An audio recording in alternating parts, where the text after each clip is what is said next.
வேதாகமத்திலிருந்து இன்னைக்கு நம்ம கத்துக்க போற வார்த்தை மன்னா.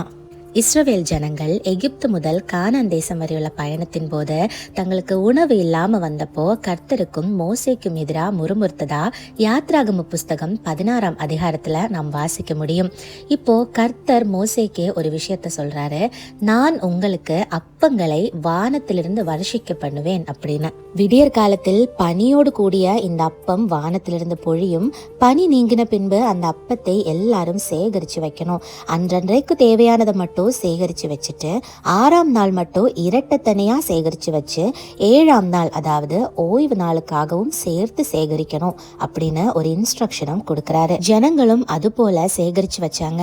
ஆனா அன்னைக்கு தேவையானது மட்டும் சேகரிக்காம எக்ஸ்ட்ராவா சேகரிச்சவங்களுடைய அப்பங்கள் அடுத்த நாள்ல அதெல்லாம் கெட்டு போய் புழுவாயிற்று. இந்த அப்பம் தான் மன்னா அப்படின்னு இஸ்ரவேல் வம்சத்தாரால பெயர் சூட்டப்பட்டது. இந்த மன்னா பார்ப்பதற்கு கொத்துமல்லி அளவாயும் வெண்மை நிறமாயும் இருந்தது. அதன் ருசி தேனிட்ட பணிகாரத்துக்கு ஒப்பாயிருந்தது.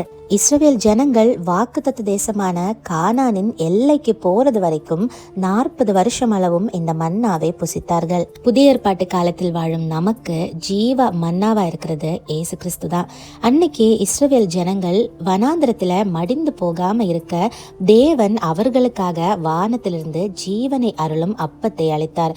அதுபோல நாம் இவ்வுலகத்தில் மடிந்து போகாமல் இருக்க ஜீவ அப்பமாகிய ஏசு கிறிஸ்து நமக்காக இப்பூமியில் வந்தார். யோவான் 6:35 இயேசு அவர்களை நோக்கி, ஜீவ அப்பம் நானே, என்னிடத்தில் வருகிறவன் ஒரு காலம் பசியடையான், என்னிடத்தில் விசுவாசமாயிருக்கிறவன் ஒரு காலம் தாகமடையான் அப்படின்னு வாசிக்க முடியும்.